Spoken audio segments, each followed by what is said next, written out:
Assalamualaikum warahmatullahi wabarakatuh. Berjumpa lagi dengan saya, pemimpin redaksi Harian Tribun dan Tribun Medan, Iin Solihin, dalam acara spesial kita Jumpa Tengah. Jumpa Tengah edisi hari ini saya kedatangan tamu spesial. Beliau adalah Ketua Fraksi Nasdem DPRD Provinsi Sumut, Dr. Tuahman Franciscus Purba MKes SPAN. Beliau juga anggota dewan yang kemudian berada di Komisi E, membidangi pendidikan dan kesehatan. Ya. Benar ya Bang Tuh? Benar Bang.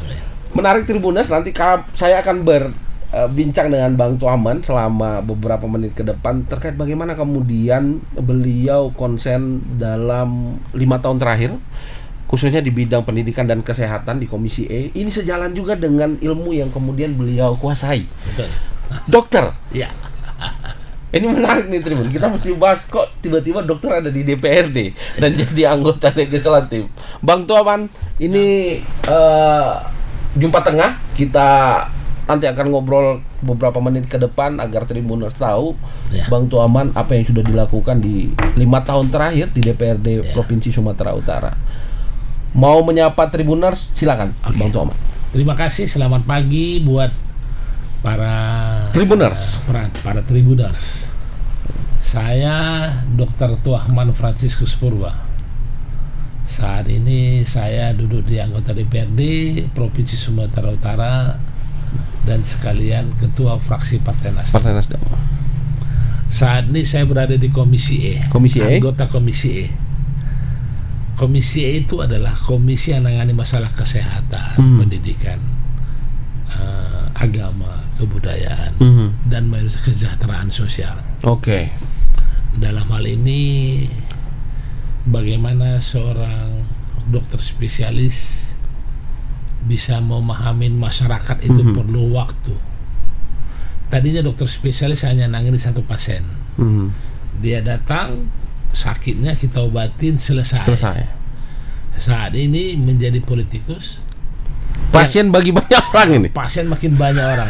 Kalau dulu pasien sakit, sekarang pasien-pasien yang perlu informasi. Ya.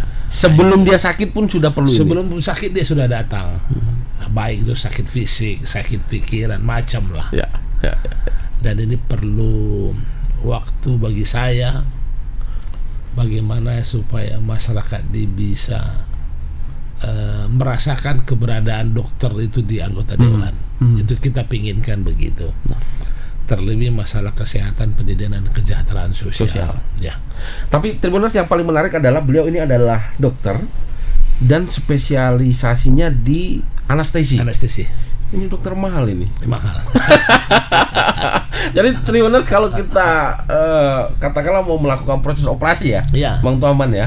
Maka perlu satu di antara dokter ahli, yakni dokter ahli anestesi. Ya. Jadi kalau nggak ada dokter anestesi, itu nggak bisa jalan tuh operasi. Gitu ya Bang ya? Betul. Kenapa Bang nggak jadi dokter aja? Kenapa mesti ke dunia politik? Berarti Abang waktu itu di 2019? 2019. Awal kemudian mencoba untuk menjadi anggota sebenarnya legislatif? Tahun 2014 saya udah mencoba. Oke. Waktu itu belum rezeki. Oke. Dan saya aktif di partai politik. Oke. Di Partai Nasdem. Itu sejak 2014. Oke. Saya aktif bagaimana memberikan pelayanan kesehatan. Udah itu 2019 saya ikut kembali. Dan masuk. Inilah yang membuat kita itu berubah. Kalau menjadi dokter anestesi itu, sebelum kita bius tuh pasien, kita harus tanya dulu. Ini orang ini siapa? Berat badannya berapa? Penyakitnya berapa? Penyakitnya harus apa? Ada diagnosis. Dia sudah diagnosis. Karena obat yang kita suntik, suntik ke pasien tuh, sekali kita suntik, tak akan pernah bisa kita tarik. Ya. Jadi kalau mau suntik, terus. Dengan keyakinan penuh. Dengan keyakinan penuh menurut teori dan ilmu yang kita punyai. Makanya ada banyak pasien yang sudah dibius dia tidak bangun. Bahkan ada sampai meninggal. Koma. Nah, ini ya koma. Lalu meninggal. Karena diagnosis salah. Mungkin dosisnya. Oke. Maka perlu ada pengetahuan. Ya. bagaimana pasien itu sebenarnya. Jadi ilmu itu saya terapkan menjadi politikus. Kalau dulu pasien saya hanya 1-2 orang, kalau sekarang pasien saya banyak, masyarakat. Khususnya, Minimal di dapilnya apa? minimal di dapil saya. Ini dia. Minimal di Sumatera Utara ini. Pasien itu kadang-kadang pasien itu dalam tanda koma, tanda petik itu masyarakat. Ya. Masyarakat itu pingin satu, ada yang bisa minimal membantu dia, memberikan informasi. Kalau dokter memberikan pengetahuan, memberikan proses kesembuhan, tapi masyarakat ini mengenal informasi bagaimana yang sebenarnya kebijakan-kebijakan ini bisa dimanfaatkan oleh masyarakat, dan masyarakat itu bisa rasakan keberadaan kita. Oke.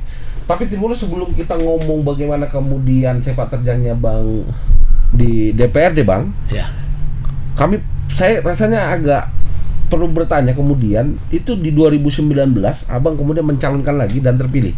ya. Artinya setelah berapa tahun Abang menjadi dokter itu? Saya 2019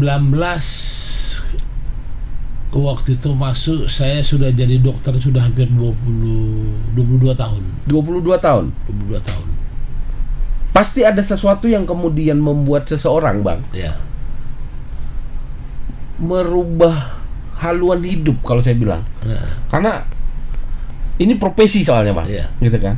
Rasanya ya Tribuners, untuk jadi dokter secara ekonomi sudah selesai lah ya, Bang. Sudah selesai lah ya. Artinya cukup lah ya. Lebih pun rasanya. Kenapa kemudian, adakah kegelisahan atau ada alasan apa? Tentu Abang juga harus berhadapan dengan keluarga, istri, anak-anak, orang tua mungkin, keluarga besar. Mungkin kan, loh, kok kau orang mau jadi dokter? Ya gitu kira-kira, Bang. Nah, bagaimana kemudian waktu itu Abang kemudian memutuskan untuk menjadi politisi akhirnya? Waktu itu saya mau mengambil keputusan untuk, sebenarnya bukan banting setir ini, mengambil alih setir. Mengambil alih setir. Iya. Dari dokter itu menjadi politikus. Yang tadinya dokter menunggu pasien saja, menunggu pasien, nggak bisa ngambil sebuah terobosan atau kebijakan di bidang kesehatan gitu. Dalam hal ini, ketika saya jadi politikus, saya menerapkan ilmu itu adalah, mari membangun komunikasi dulu. Mari kita berikan informasi dulu, informasi sifatnya edukatif. Baru kita bisa percaya dengan masyarakat, baru bisa masyarakat itu percaya dengan kita. Itu pun tidak serta-merta bisa selesai. Ya, saya ketika saya pastikan saya jadi dokter, memang banyak masalah. Keluarga pertama tidak setuju. Ya tentu, Bang, pasti tidak setuju. Tidak setuju. Istri, anak-anak. Kenapa selama ini sudah enak jadi dokter spesialis anestesi, yang notabene kerjanya di kamar AC, di ICU, pasti dipanggil kebutuhan pasien operasi. Kok sekarang kok mau kerja di turun lapangan, ngecek got? Udah pasti, Bang. Ngecek got, jalan gitu. Rusak. Ya pasti itu. Disitulah kenikmatan itu, Bang. Apa kenikmatannya? Maunya kita itu hidup ini bisa bermanfaat buat masyarakat. Masyarakat itu merasa, oh, informasi itu dapat dan dia bisa berubah, supaya mari kita bangun anak-anak bangsa ini. Jangan dia ketergantungan dengan kita, tapi mari kita buat pola, kita kasih pengertian, jadi kita nggak terlalu ribet nanti mengurus dia. Ini yang kita pinginkan. Saya ketika saya jadi politikus, banyak persoalan. Contohnya begini, mohon maaf nih, Bang, saya seorang dokter. Saya bukan hanya masalah kesehatan aja masyarakat datang sama saya. Tidak. Yang paling menonjol dan paling sesak sekarang saya rasakan, di mana peran pemerintah dalam pengadaan air ini. Air bersih. Air bersih. Ya tapi kalau ngomong air bersih juga masuk juga dia ke kesehatan nanti, Bang. Kesehatan, tapi kan menyangkut kesejahteraan sosial. Kesejahteraan sosial. Bagaimana masyarakat itu bisa hidup kalau air tidak ada? Dan saya sudah sampaikan kepada pihak terkait. Dan sampai sekarang alhamdulillah belum selesai. Air bersih. Air bersih. Ini jadi persoalan bagi kita. Sebenarnya bukan bagi pemerintah Sumatera Utara juga ini jadi persoalan. Oke. Dan kita ingin menggarisbawahi, tolong pemerintah, tolong fokus, bantu itu masyarakat. Kita ketahui Harusnya kalau di Sumatera Utara air bersih itu tidak sulit ya, Bang? sebenarnya selama ini sulit sih, memang debit air. Debit ya. Debit air sulit memang. Tetapi kan sekarang sudah ada satu pengelolaan air yang sudah diresmikan Pak Jokowi. Ya, rasanya kemarin di apa namanya, Bang, saya Dilangkat. Ya, dilangkat. Ya. Dan sampai saat ini belum termanfaatkan. Low apa gitu, Bang? Low si Benar, dilangkat. Itu, tapi sekarang belum.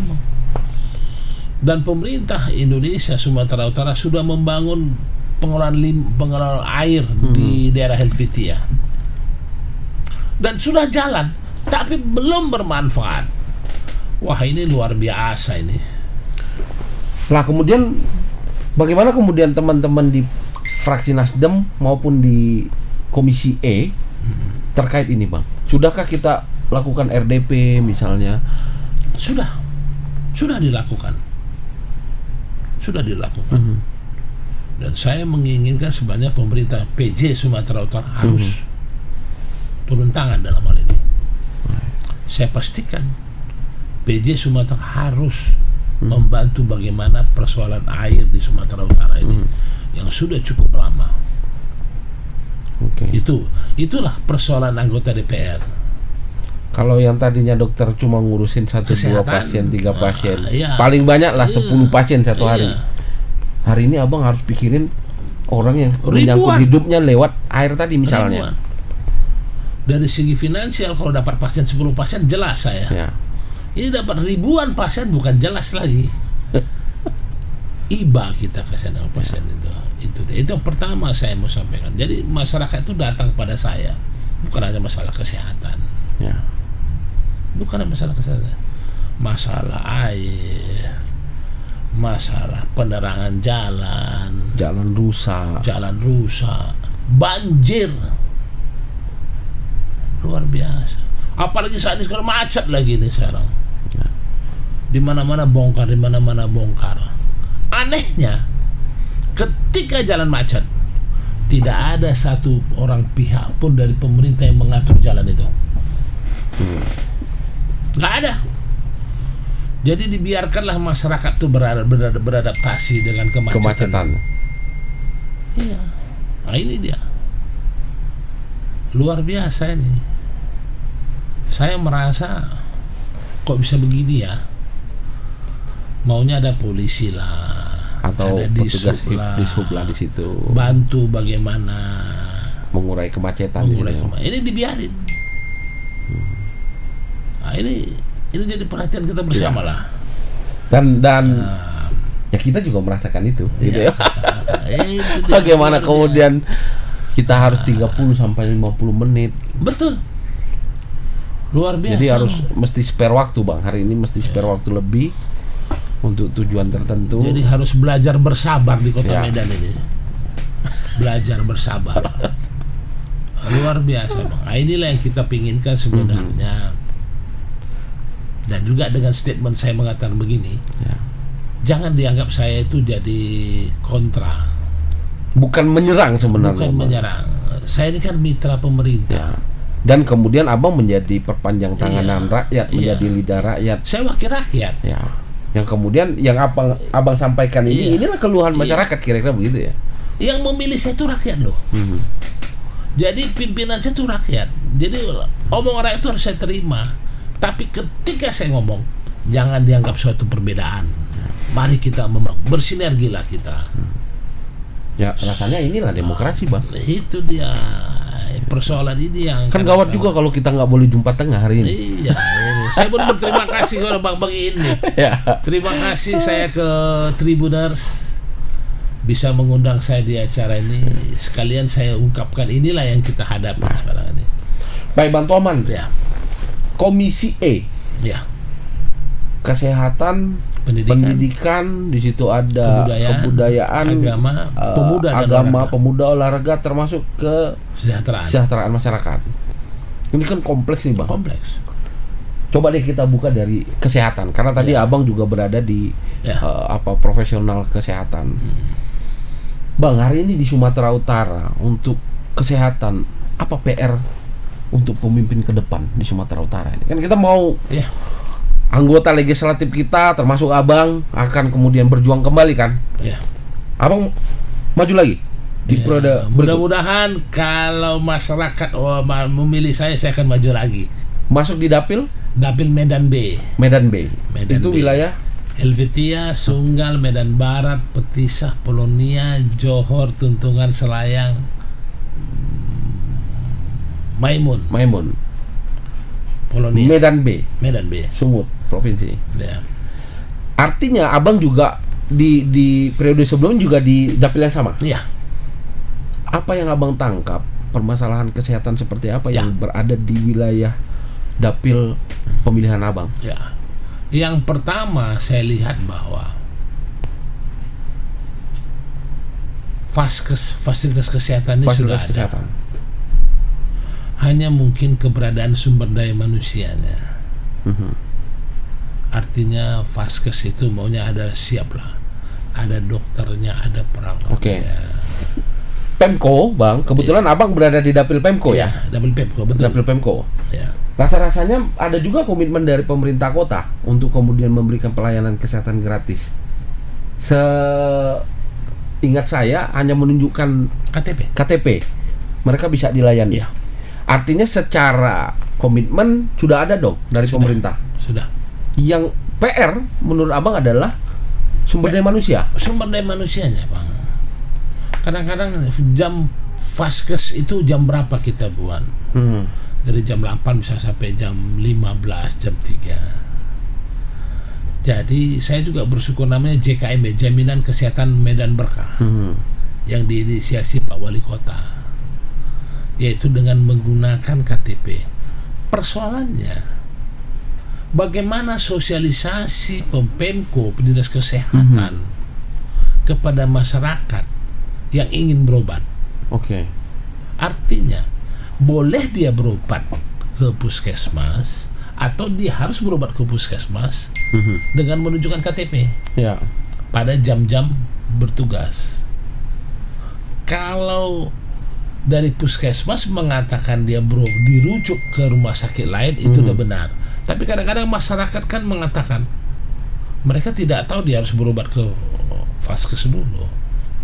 Artinya pengetahuan masyarakat kita yang masih minim. Dia pikir dengan menggunakan KTP dia bisa ke rumah sakit. Nggak bisa dong. Ikutin operating prosedurnya. Artinya masih ada kasus masyarakat tiba-tiba ke rumah sakit. Betul. Bawa KTP. Tanpa rujukan. Itu boleh dilakukan kalau emergensi. Atau di luar jam dinas. Itu boleh. Dalam konteks emergensi ya, Pak? Emergensi. Tetapi kenyataannya ini informasi yang tidak sampai ke masyarakat. Dia tahu berobat dengan KTP bisa katanya. Pigilah dia langsung ke rumah sakit. Ditolak. Ribut, ngadu sama wakil rakyat. Sebenarnya rumah sakit Vaskes itu kan bisa klinik, bisa rumah sakit. Dan itu kan juga standar BPJS ya, Bang Toman. Artinya ada Vaskes tingkat 1, tingkat 2, tingkat 2, rujukan gitu kan. Maunya rumah sakit itu juga bilang sekalian informasi, Bu, maunya berobat di puskesmas dulu. Maunya begitu, jangan ditolak aja, tolak pulang, nggak akan repot. Artinya di situ problem kita di SDM, Bang. Bagaimana kemudian tidak hanya dinas kesehatan, tapi petugas puskesmas misalnya, petugas rumah sakit tingkat 1 atau rujukan kedua itu juga memberi edukasi. Itu dia kita mau sebenarnya. Ini menarik Tribuners, bagaimana kemudian kadang ada dokter spesialis tinggi, Bang. Ada perawat dengan nurse atau tambahan keahlian lain misalnya, tapi tidak melayani dengan senyum, Bang. Rasa-rasanya orang sakit tuh ketika dikasih senyum, Abang lebih paham mungkin itu. Kalau ngomong SDM tentu tadi keberadaan dia, cara dia melayani. Itu dia saya bilang. Ketika kita putuskan kita jadi petugas kesehatan, hanya satu yang kuharapkan, doing by heart. Lakukanlah dengan ikhlas. Terlepas unek-uneknya yang macam-macam. Tapi kalau memang dia mau menjadi Pelayan petugas kesehatan. pelayan kesehatan, harus lakukan dengan ikhlas lah. Anggaplah itu bahwa siapapun yang datang itu merupakan keluarga dia. Ya. Itu dia yang paling penting. Dan tolong juga pemerintah memberikan informasi edukasi yang jelas. Tolong juga vaskes yang ada ini juga bisa memahamin. Ketika pasien datang, jangan langsung ditolak. Minimal dia harus kasih, Pak, Bu, ini maunya ditolak karena ibu tidak melalui prosedur. Ya. Ajarin masyarakat itu yang kita mau. Jangan dimarahi. Jangan dimarahin. Dia sudah sakit, dia datang dimarahin apa nggak ngamuk dia. Ya. Ini yang kita. Dan itu yang masih sering kita temui. Iya, itu dia. Secara program Pemko sudah punya. Sudah. Bagus. Iya. Pakai modal KTP aja Iya. pelayanan kesehatan di tingkat puskesmas Betul. terlayani.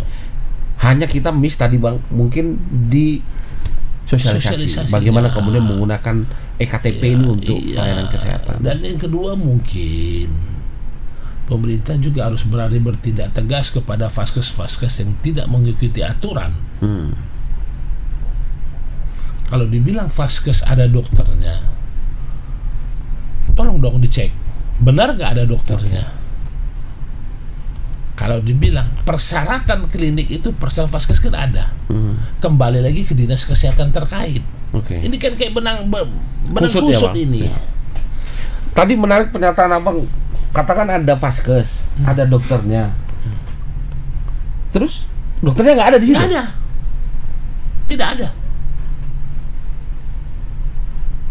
Ini kan jadi persoalan. Tidak ada itu artinya dokternya yang nakal tidak bertugas di situ, atau memang secara SDM kita belum punya dokter untuk melayani? Waduh, saya susah jawabnya. Ketika saya tanya, dokternya tidak ada di tempat. Mestinya di jam kerja ketika dia jam-jam kerja itu maunya ada punishment dong. Ya. Artinya katakanlah pelayanan puskesmas pukul 9 sampai pukul 16. Ada dokternya. Setelah 16 mau praktek dimanapun terserah Kan gitu. begitu. Ini yang kita mau. Karena yang bisa mengobati menurut kedokteran itu hanya dokter. Oke. Kadang-kadang perawat disuruh. Artinya sudah melanggar dong, Nah, itu dia. Bang. Ya, perawat nggak boleh, Dok. Perawat dia. Perawat itu kan mungkin tensi darah. Iya, boleh kan gitu kan. Tapi Gitu. ketika meresep, Itu yang salah itu. Tetapi yang anehnya masyarakat itu pun diam saja. ya mungkin mereka nggak tahu yang mana dokter. Kalau udah pakai artinya, stetoskop lalu pakai jaket putih, itu artinya pengetahuan kesehatan oleh masyarakat juga rendah. harus dikasih tahu, rendah betul. Oke. Itu Jadi Tribuners mesti kita lihat juga ya ketika melakukan proses pengobatan, betul tidak itu dokter yang melayani kita.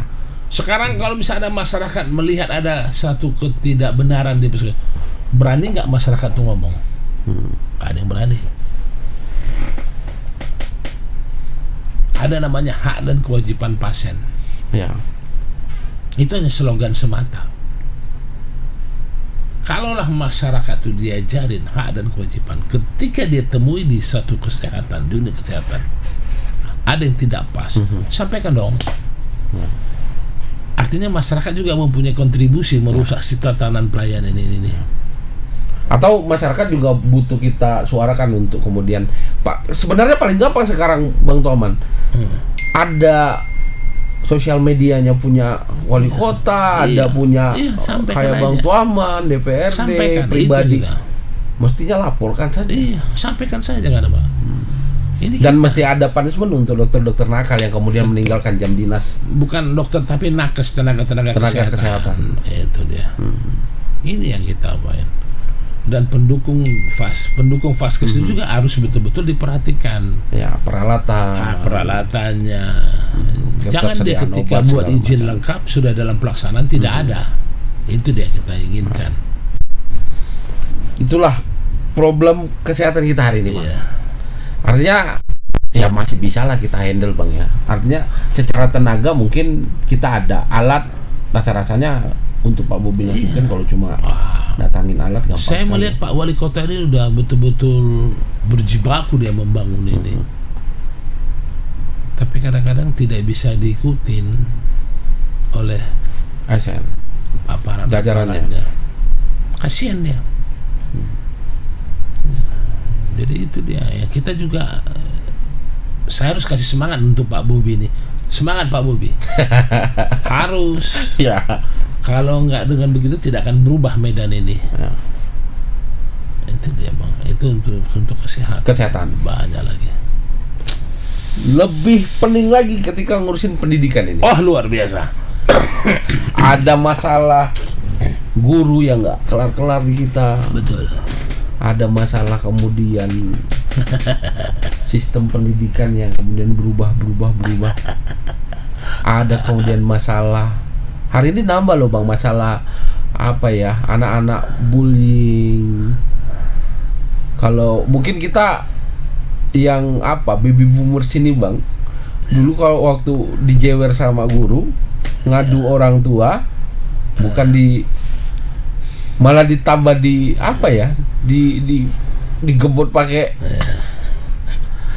Nah, lalu kalau untuk masalah pendidikan, bagaimana Bang melihat kemudian perkembangan di Sumatera Utara, khususnya di dapilnya, Bang? Kalau untuk di dapil saya Medan hampir relatif lebih bagus. Rata ya, Bang? Relatif lebih bagus dari daerah. Tapi sebagai wakil rakyat saya dari Sumatera Utara, ini bukan hanya kota Medan aja, tapi daerah-daerah lain. Itu proses status guru tidak tetap P3K. Saya pingin sebenarnya berani nggak kepala dinas pendidikan terkait menyatakan bahwa dalam penegakan penentuan status ini tidak ada pungutan liar. Berani nggak dia mengatakan itu? Artinya masih ada itu pungutan. Kita tengok sekarang luar biasa. Sebenarnya kita nggak usah cerita yang sekarang. Ada tidak ada pungutan. Tapi semua ini pelaksana adalah kepala dinas daerah terkait. Mau di tingkat provinsi sampai di tingkat kabupaten kota. Ya. Itu deh, kita pingin kepala dinas terkait mengatakan bahwa di dinas pendidikan daerah ini kami tidak akan terima gitu, Pak. Iya, berani nggak dia mengatakan? Ayo kita tantang. Karena mereka pelakunya. Kebijakan, keputusan semua di mereka. Di mereka. Tapi bukannya ada mekanisme sudah, Bang, untuk kemudian ikut siapa yang monitor? Siapa yang monitor, Bang? Oke. Ada monitor, Bang. Ya namanya guru juga, kalau udah 20 tahun dia guru tak jelas, bayar berapapun mau, yang penting aku ada P3K-nya. Kan itu dia kan. Ya. Artinya masyarakat juga ikut memberikan kontribusi juga, Bang. Ya. Saya sebagai wakil mengatakan, coba kepala dinas terkait mengatakan tidak ada pungutan apapun di sini. Expose. Ada jaminan dari pemerintah bahwa ada pemerintah itu baru sor kita. Betul ya, Mbak. Kalau kita kan zaman baby boomers kita ini. Beda dengan generasi Z sekarang. Ya. Bahwa yang sekarang kan semua ilmunya dijempol. Bayangkan yang masa pengabdian 20 tahun, 20. Dan itu banyak, Pak. Banyak. Dengan status honorer pengen meningkat ke P3K itu. Iya. Itu ya, kasihan kan. Kasihan itu aja. Lalu kan ada upaya apa ya, Bang, secara legislatif lah ya, di komisi misalnya. Komisi E. Di komisi E misalnya, untuk memantau itu. Kita lakukan nggak itu, Bang? Proses. Kita tetap memantau, Bang. Tapi kan Sumatera 33 kabupaten kota, ya, Bang. Kan kita juga punya keterbatasan. Artinya silahkan kalau ada permasalahan itu disampaikan kepada kami. Kita akan selesaikan, kita akan panggil. Artinya ini juga terbuka bagi Tribuners, bagaimana kemudian masyarakat juga ikut mengawasi. Iya, harus ikut mengawasi proses rekrutmen P3K. Rekrutmen P3K. Ketika menemukan ada sesuatu yang kemudian tidak sesuai dengan aturan, maka ya DPR sampaikan. Provinsi Sumatera Utara khususnya di Komisi E atau di teman-teman di fraksi Nasdem. Iya, silakan. Silakan datang ke ruang DPRD karena ruang DPR itu rumah rakyat. Silakan, tapi datangnya jangan bergerombol dong. Datanglah perwakilan lah. Kita terima kok. Ya kan, karena kami di fraksi Nasdem itu memang bagaimana supaya fraksi Nasdem itu bermanfaat buat masyarakat. Kita siap membangun. Mari kita bersinergi menyungsung ke perubahan yang menjadi yang lebih baik. Ya, ini menarik nih, sudah ada kata kunci perubahan. Kesehatan, pendidikan tadi Bang, sudah kita bahas. Tapi yang paling poin penting di pendidikan adalah P3K tadi ya Bang. Iya, karena itu yang banyak sekali. Karena kalau di wilayah kerja Abang, Dapil mungkin masuk di Medan, ketersebaran sekolah, jumlah guru lebih baik ya Bang dibanding. Ada satu lagi persoalan kita di sekolah ini, di provinsi ini. Ada kecamatan di kota Medan ini yang belum punya sekolah Bang. Punya sekolah negeri, SMA. Berarti ini di Pemprov dong? Iya. Karena SD dan SMP itu di Pemko, SMA dan SMK itu di Pemprov. Ini kecamatan mana, Mas? Selayang. Medan Selayang. Iya. Tidak ada sekolah SMK SMA di sana negeri. Akibatnya anak-anak yang pintar di sana akan terhambat karena pengaruh zonasi. Ya, karena ada masalah zonasi ya Bang. Ketika anak-anak Medan Selayang ingin masuk ke kecamatan terdekat, kalah dong dia. Kalah. Dan ada persentase memang kalau untuk yang pintar misalnya Bang, tapi kan kecil sekali persentasenya. 5 atau 10 ya. Makanya kita harapkan kuotanya dinaikkan yang berprestasi. Tapi harusnya dibangun sekolah di situ. Betul. Bang. Ini dia persoalan Bang kita di provinsi. Lalu sudahkah kita komunikasikan dengan teman-teman di Dinas Pendidikan? Sudah. Dan Dinas Pendidikan Provinsi sedang menyiapkan tanahnya, anggarannya, supaya setiap kecamatan yang di Sumatera Utara ini, di kota Medan ini punya sekolah SMK dan SMA. Ini harus kita pikirkan bersama-sama. Dan Selayang berarti kita bisa hitung coverage area Bang. Berapa jumlah penduduk di situ, berapa usia sekolah. Lalu berarti hari ini opsi mereka ke swasta. Ya mau tidak mau anak itu untuk sekolah. Tapi masalah ekonomi kan juga sangat mempengaruhi. Makanya disitulah datangnya ke saya sebagai ketua fraksi Nasdem, perubahan menjadi lebih baik. Apa yang sudah dibuat sudah baik. Tingkatkan. Kita akan lebih buat perubahan yang ke depan yang menjadi lebih baik. Jadi kita harap itu Nasdem itu seperti per yang berdiri, bukan per yang tidur begini-begini, tapi yang berdiri dia naik terus. Kan itu satu perubahan. Bener, sesuatu yang kalau dia baring dia gitu-gitu aja naik turun. Tapi kalau dia berdiri dia akan terus naik. Iya, itulah Nasdem itu. Ini perubahan dari tadi Bang. Bang Tuaman ini nyentuh perubahan aja terus. Udah pengen berubah kayaknya ya Bang. Artinya begini, bukan berubah. Sebenarnya negara kita udah bagus. Merubah kepemimpinan saja. Merubah udah bagus. Perubahan itu kan kita bukan kita harapkan perubahan pemimpin, tapi perubahan itu ada lah. Menjadi ke arah yang lebih baik. Gitu ya, bukan berarti apa yang selama ini ada di stop, tidak dong.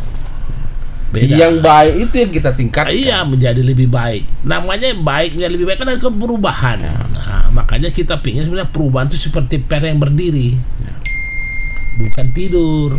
Nah, gitu. Itu tadi bagus juga tuh notis bagaimana kemudian kecamatan kita di tingkat provinsi belum punya SMA dan SMK negeri. Kita berharap ini didengar juga oleh Pak PJ Gubernur, kemudian Kepala Dinas Pendidikan. Betul. Supaya disegerakan dong ya. Betul. Minimal di 2024 ini sudah ada. Itu sudah ada lah SMA. Rasanya kalau tingkat provinsi dengan anggaran yang Ya, kewajiban 20% APBD kita untuk pendidikan rasanya harus bisa. kecil kali kalau buat Harus satu atau bisa. 2 sekolah Iya. di tingkat kecamatan gitu ya Bang. Makanya, tapi kalau di pendidikan saya rasa sudah oke. Kita sudah berapa kali ngomong dengan beliau. Supaya tahun 2028 ini adalah kita buat sekolah SMA di setiap kecamatan. Artinya kalau itu sudah ada, maka mungkin proses PPDB, penerimaan Mahasiswa baru, anak didik baru, itu bisa kita maksimalkan, itu saja. Dan tidak ada anak-anak kita yang kemudian terpaksa putus sekolah Bang. Betul. Karena saya berpikiran ketika dia harus opsinya ke swasta, kan biayanya lebih tinggi Bang. Iya. Jangan-jangan mungkin orang tuanya nggak punya. Iya. Dan tidak ada opsi ditanggung pendidikan itu tapi kalau ketika negeri kan ada jaminan bahwa bisa dibantu lewat beasiswa atau BOS kan gitu Bang. Iya. Jadi sebenarnya ada satu lagi Bang, saya pinginkan Bang. Ini masalah kesehatan Bang. Mohon maaf, saya terlupakan. Ada satu persoalan di Indonesia dan khusus Sumatera Utara. Saya rasa banyak sekarang BPJS yang mangkrak. Mangkrak itu dalam konteks Tidak terbayarkan. Tidak terbayar. Honor dokter Bukan. Saya pemegang kartu BPJS. Oke. Tunggakan pembayaran iuran. Itu orang-orang tidak mampu. Kenapa nggak dibantu? Di satu sisi pemerintah dalam ini membuat keringanan pemutihan pajak kendaraan. Kok bisa? Kok bisa Bang? Kenapa nggak yang BPJS ini diputihkan juga? Atau dibayar pakai APBD? Karena itu juga menyangkut kemudian membayarkan ketenaga nakes dan alat dan obat kan gitu ya Bang. Di mana ini? Itu di Sumatera Utara juga masih tinggi? Tinggi Bang. Makanya saya pingin sebenarnya kenapa pemerintah Indonesia bisa memberikan kemudahan pemutihan BPKB mobil yang notabene mereka pajak kendaraan yang notabene mereka rata-rata mampu. Kenapa BPJS tidak? BPJS yang mangkrak yang notabene orang tidak mampu tidak kita pikirkan bersama. Tapi kan sebenarnya itu ada opsi Bang, misalnya ketika tidak daerah bisa memberikan kabupaten kota Pemko lalu di tingkat provinsi kan fasilitas jaminan kesehatan itu kan mestinya juga bisa ya Bang. Bisa. Mungkin ini yang mandiri Bang ya. Ya mandiri kan. Ini artinya marilah kita bantu. Saya udah berapa kali mengimbau Apindo CSR supaya dibantu. Itu ada uangnya kita selesaikan supaya mereka juga bisa menikmati fasilitas kesehatan. Itu Bang, itu saya mau sampaikan. Karena itu tadi pikiran saya timbul tiba-tiba. Ya karena memang mungkin kalau di Pemko Medan mungkin tidak punya BPJS tapi punya KTP aman Bang. Tapi kan tidak semua kabupaten kota menerapkan program Pemko. Iya, nggak semua karena Pemko ini adalah satu-satunya pulau, kota Medan satu-satunya kota yang di luar Pulau Jawa yang sudah melakukan UHC, Universal Health Coverage. Deli Serdang sendiri belum. Oke. Tapi masih banyak di kabupaten kota lainnya di Sumatera Utara ini yang angka tunggakan pembayarannya tinggi ya Bang. Kenapa nggak di situ ada kita akan pemerintah intervensi lah. Mau lewat APBD, mau lewat dana CSR mitra-mitra, itu bisa dilakukan. Bisa dilakukan, ya kan? Kenapa kok pemutihan mobil bisa kan? Ikut ngerasakan kan? Pajak mobil. Jadi kadang-kadang kita mikir gini Bang, 2 tahun, tunggu akhir tahun tunggulah, nanti kan ada pemutihan, nanti ada jalur pemutihan. Kenapa ini? Kan kasihan Bang. Nah itu yang mestinya kalau logika ya Bang, mestinya kalau saya nunggak Anies mendong. Iya. Cabut mobilnya. Ya misalnya kan gitu kan. Jadi kita yang kasih misalnya ya udahlah kau 2 tahun, diputihkanlah kau bayar. Iya. Dendanya nggak kita kenakan, pokoknya aja gitu ya. Ini kan kasihan Bang. Rata-rata 6 juta ke bawah, ada 8 juta. Kalaulah bisa diterapkan di Sumatera dengan Pak PJ ini kan lebih bagus.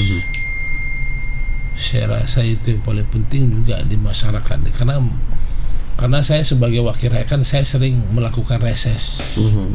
Reses itu menerima aspirasi dari masyarakat di secara dapil langsung saya. ya Bang.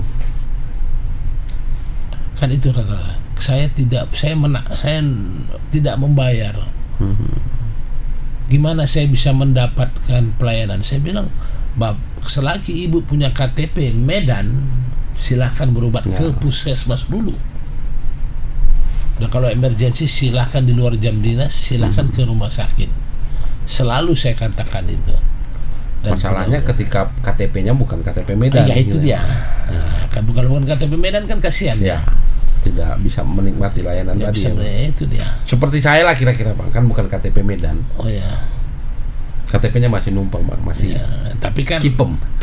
Tapi kan duduk beda. musiman. Bang Iin kan beda. Iya. Nah, masih bisa pakai asuransi Bang. Masih bisa asuransi. Masyarakat kita yang kemudian mungkin kesulitan, tidak ada opsi untuk kemudian. Betul Bang, itu kasihan masyarakat ini. Itulah yang harus kita suarakan, hal-hal yang kecil.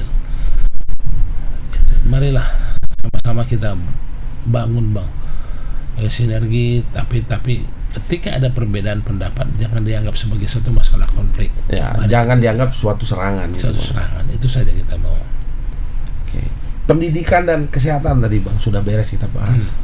Lalu di sana juga ada tadi soal apa namanya pemuda kan gitu kan. Lalu ada tentang kesejahteraan. Tentu komisi ini agak mengurusi apa ya Bang? Mulai masyarakat lahir sampai meninggal kayaknya ya. Nah, memang komisi itu komisi yang paling banyak masalah. Dari lahir sampai meninggal kayaknya diurusi Bang masyarakat kita. Ya kalau pemuda ini, kalau saya punya prinsip, kalau ada di Kementerian Desa nama menata desa, menata kota. Membangun desa, menata kota. Kalau saya punya ide bagaimana membina anak muda, menata bangsa.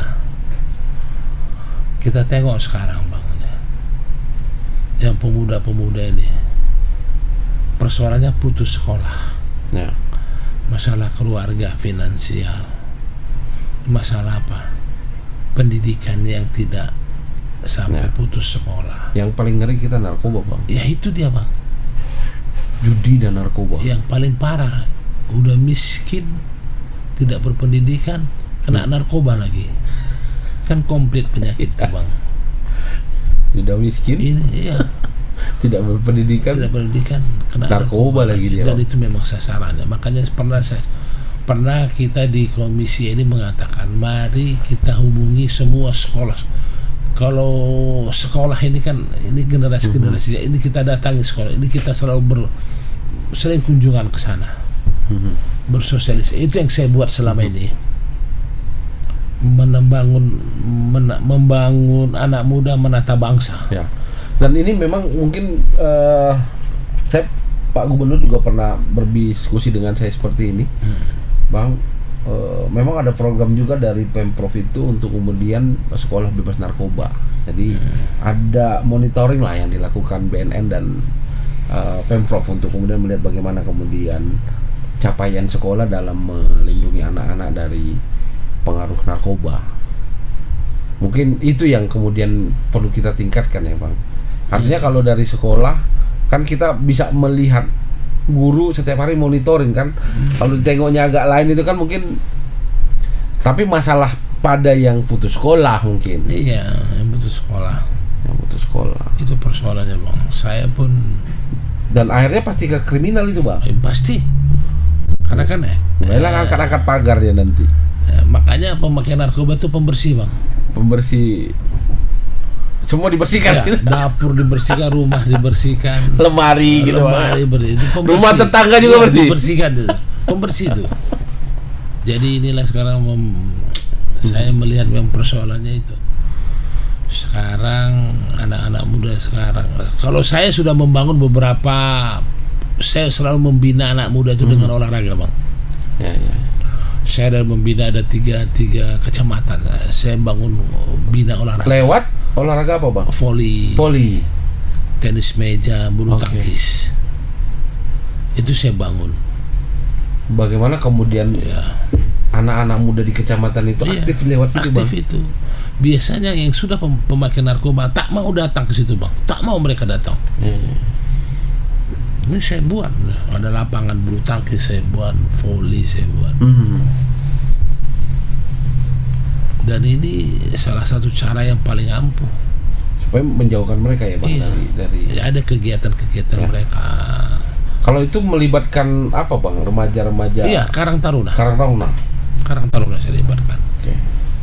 Ya jujur aja, kadang-kadang setiap Sabtu saya kumpul, ayo siapa kalah menang duduk makan mie sop kita. Ya, jadi sekalian bersilaturahmi. Ada keguyuban lah Iya. gitu, Bang, ya. Ada Sekalian pembinaan konstituen. Ya.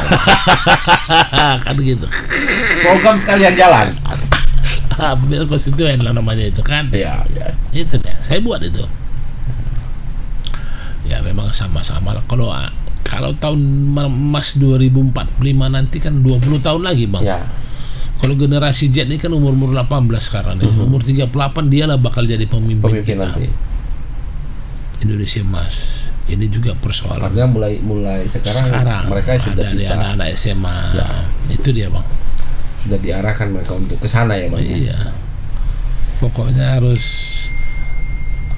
punya niat yang betul lah.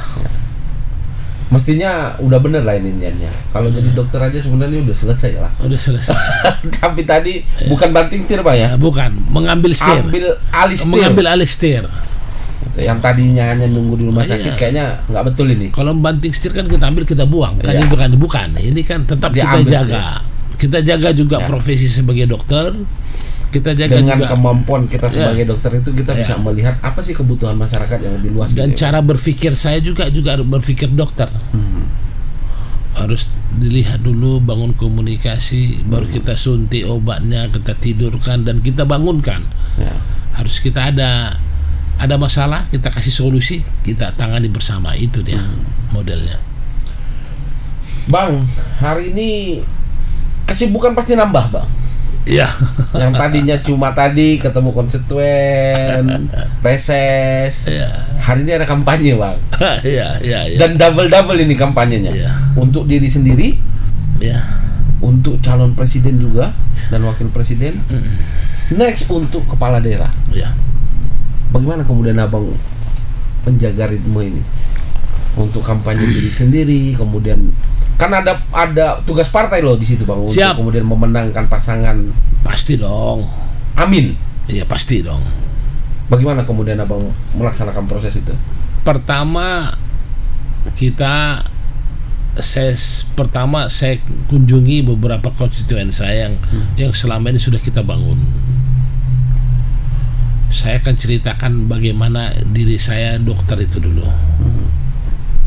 Membangun dokter itu, kepercayaan dokter. Kemudian bagaimana saya sebagai pengurus partai. Saya ketua fraksi dan perpanjangan partai. Semua kebijakan partai itu adalah yang terbaik buat kami. Baik dari pemilihan presiden dan semua DPR RI. Dan ini harus kita sampaikan. Kita sampaikan, pertama saya sampaikan dulu apa yang sudah mereka lakukan. Ya, memang banyak yang kontra. Tapi saya katakan segala sesuatunya harus kita mulai dari diri sendiri. Bapak jangan terlalu dengar, tapi Bapak bicara dengan hati lah. Itu dia. Dan saya pun tidak pernah memaksakan harus memilih saya. Saya terangkan bahwa ada manfaat dari calon presiden saya yang menjanjikan ada suatu perubahan menjadi ke arah lebih positif. Saya sampaikan sebagai dokter, dan saya akan sampaikan segala sesuatu siapapun presidennya yang nanti itu adalah presiden Indonesia. Yang menangani itu adalah kami wakil-wakil rakyat. Bapak tidak akan bisa pernah ketemu dengan presiden tapi melalui kami. Tapi presiden kami adalah yang menurut kami paling baik menurut kami. Kita harus terus terang juga. Jangan kita berdiplomasi dengan ini. caranya juga mesti benar ya Bang, Benar. menjanjikan hal yang realistis lah Iya. mungkin ya. Karena memang saya juga, karena saya di Nasdem ini saya pengurus partai juga Bang. Oke. Saya bukan sebagai anggota dewan, tapi sebagai pengurus partai. Yang notabene kebijakan partai harus kita Harus dikawal kan, harus Bang? dikawal. Dan kita harus berani mengatakan yang sebenarnya. Ini yang sudah kita buat. Ini kita yang buat. Dan saat ini sudah baik pemerintah Indonesia, sudah baik, kita sudah baik. Tapi bagaimana menjadi lebih baik, itu namanya perubahan. Itu yang kita kawal. Dan ketika siapapun jadi presiden nanti yang ke depan, Itulah presiden yang terpilih. itulah presiden terbaik buat kita. Dan kami sebagai wakil rakyat pun harus mengikuti kebijakan presiden yang terpilih nantinya. Oke. Ya. Mestinya lebih enak begini ya Bang. Cuma masyarakat kan beda-beda. Jangan perbedaan jadi perpecahan gitu ya Bang. Loh, saya sendiri pernah udah merasakan kok. Saya sendiri ngerasain. Saya alumni Kagama Bang. Oke. Harusnya di 03 ini. Saya keluarga alumni gitu. Dan Kagama juga harus Iya. ada perbedaan pendapat hari ini ya. Iya ada. Ketika saya Di Tribuners mungkin beberapa belum tahu Kagama Bang. Kagama itu keluarga besar. Keluarga alumni Gajah Mada. Gajah Mada. Ya, saya dulu bendahara Kagama. Sekarang saya penasihat Kagama di Sumatera Utara. Itu juga ada perlu. Tapi perpecahan itu jangan dibawakan sampai ke pertemanan. Ya, itu yang nggak baik ya Bang. Itu tidak baik. Dalam konteks pilihan politik kita boleh berbeda mungkin Bang. Iya, Tapi dalam konteks pertemanan harusnya bisa saja. Bisa saja. mestinya jangan baper berpolitik ya Bang. Betul. Iya, saya saya pusing juga kadang-kadang. Nah. Ada sarjana, tapi cara berpikirnya tidak sarjana. Ya. Bang. Dan dia memaksakan kehendak dia. Oh, nggak bisa. Gitu. Nggak bisa dia maksa kehendak, Bang. Itulah. Tapi saya tidak pernah mau mengcounter. Biarkan waktu yang menjawab. Masyarakat ini sekarang sudah bijak kok, udah pintar. Ya. Nggak perlu diajarin. Dia kan akan melihat siapa yang membawakan ini. Jadi kepada Tribuners, mari membangun komitmen kita bersama. Bagaimana Sumatera Utara dan rakyat Sumatera menjadi lebih baik ke depan. Baik. Tadi Tribuners sudah kita bahas bagaimana kemudian Bang Tuaman sebagai dokter yang kemudian mewakafkan diri lah ya Bang. Iya. Kemudian menjadi anggota legislatif yang kemudian menangani Komisi E, Iya. Pendidikan dan Kesehatan. Bang, sebelum kita menutup jumpa tengah kita ini, Iya, Bang. tentu Boleh sambil minum, Bang. sambil Bang, silakan. Tentu Bang Tuaman akan maju di periode berikutnya. Sedang persiapan hari ini untuk Iya. bertarung bersama calon anggota legislatif lain. Tentu apa yang sudah Bang lakukan 5 tahun terakhir menjadi pegangan masyarakat untuk kemudian memutuskan untuk mencoblos kembali. Iya. Lalu mungkin ada yang ingin Abang sampaikan kepada konstituen Abang, apa yang mesti kita kejar di periode berikut di Ya. Di daerah. Ya, kemudian di legislatif Ya. ini Bang. Silakan Bang. Terima kasih para Tribuners. Saya Dr. Tuahman Purba. Saat ini saya anggota DPRD Provinsi Sumatera Utara. Dalam hal ini saya mohon doa buat para Tribuners dan masyarakat. Tolong bawakan doa nama saya di dalam doa. Karena saya yakin dengan doa itu merupakan suatu kekuatan. Dan saya juga meyakini mungkin dalam proses 5 tahun yang sudah ini mungkin masih ada pekerjaan-pekerjaan yang belum selesai saya buat. Dan perlu kita waktu untuk membangun kebersamaan ini ke depan. Dan percayalah, semoga apa yang kita cita-citakan dalam hati ini bersama kita bisa kita nyatakan. Mari kita datang ke TPS nanti tanggal 14 Februari. Mari kita gunakan surat suara kita. Pilihlah calon kita yang Anda kenal. Pilihlah calon kita yang sudah punya apa yang dibuat di masyarakat. Saya tidak berani banyak berjanji, tetapi saya akan berusaha buat yang terbaik buat untuk Sumatera Utara. Terima kasih para Tribuners. Mohon doa dan dukungannya untuk Dr. Tuahman dari Partai Nasdem nomor urut 2. Semoga sukses, Pak. Semoga Dan sukses, amin. Terima kasih Bang Tuahman sudah hadir di Studio 1 Tribun Medan. Tribuners, tadi itu diskusi saya bersama Ketua Fraksi Nasdem DPRD Provinsi Sumut, Dr. Tuahman Franciscus Purba, MKes SPAN. Ya, Bang Tuahman, selamat berjuang. terima kasih. Mudah-mudahan di periode berikut kita sudah Amin. bisa berjumpa lagi dengan pembahasan yang lebih baik tentang apa yang kemudian program ke depan yang perlu kita laksanakan di DPRD Provinsi Sumut. Tribuners, terima kasih sudah menyaksikan Jumpa Tengah hari ini. Kita bertemu di Jumpa Tengah berikutnya dengan narasumber istimewa lainnya. Tetap jaga kesehatan, jangan lupa 14 Februari tepat di hari Valentine. Yes. Gunakan hak pilih kita karena satu suara dari kita sangat bermakna untuk bangsa ini untuk 5 tahun ke depan. Sekali lagi terima kasih sudah menyimak tayangan ini. Kita berjumpa di sesi berikutnya. Assalamualaikum warahmatullahi wabarakatuh. Horas.